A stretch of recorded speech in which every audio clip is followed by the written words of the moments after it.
Assalamualaikum warahmatullahi wabarakatuh. Perkenalkan, nama saya Anissa Arwan dari kelas A dengan NPM 0323011906. Baiklah, di sini saya akan mempresentasikan dari hasil pembelajaran pada mata kuliah dasar-dasar teknologi informasi dan komunikasi.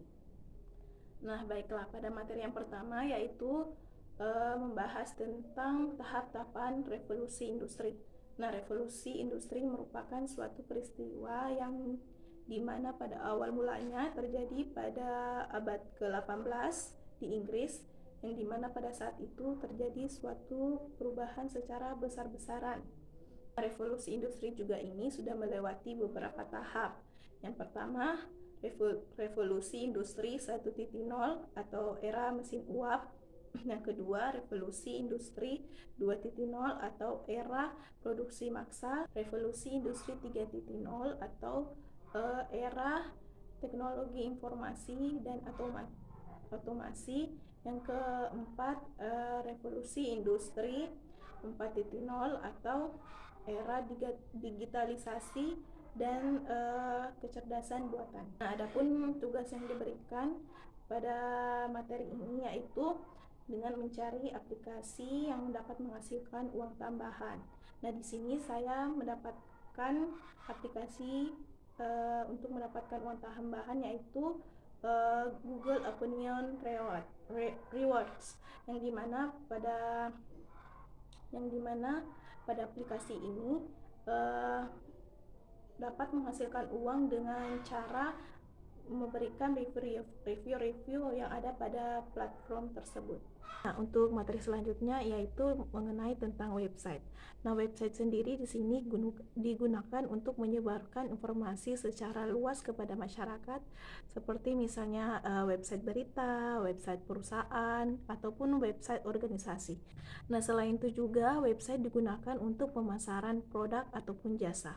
Nah, di sini kita mempelajari cara membuat website dari blogger.com.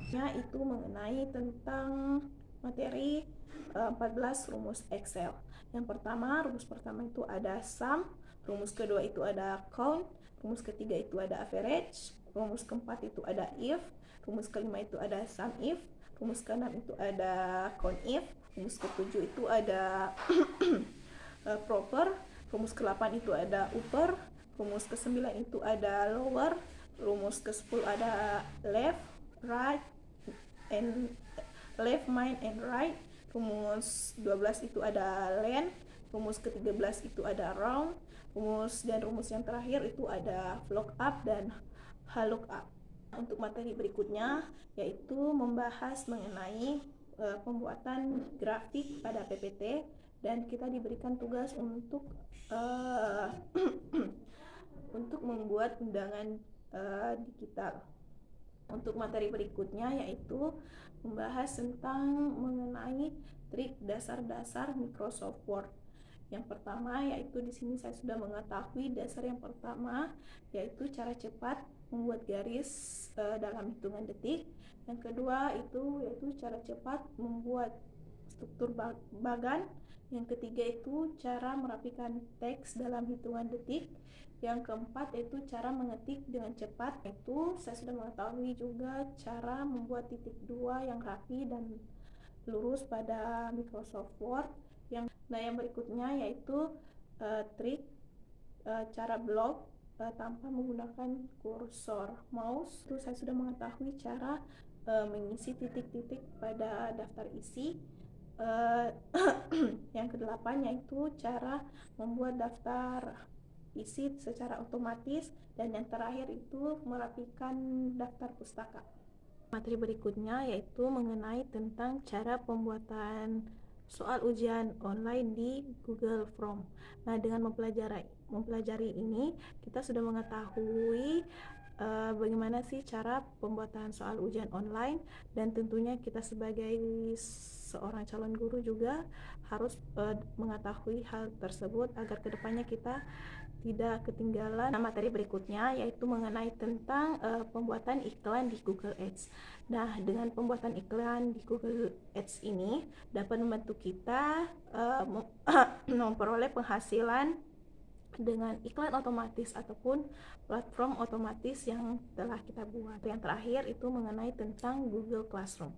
Nah, perlu kita ketahui di sini, Google Classroom merupakan aplikasi yang berbentuk seperti ruang kelas, yang dimana dia terhubung melalui koneksi internet ataupun di dunia maya. Nah, kegunaannya sendiri ini pada Google Classroom ini terkhususnya untuk guru-guru, di mana kita sebagai calon guru ataupun guru-guru baru dapat memberikan tugas kepada para siswa ataupun hal-hal lain yang menyangkut pembelajaran para siswa.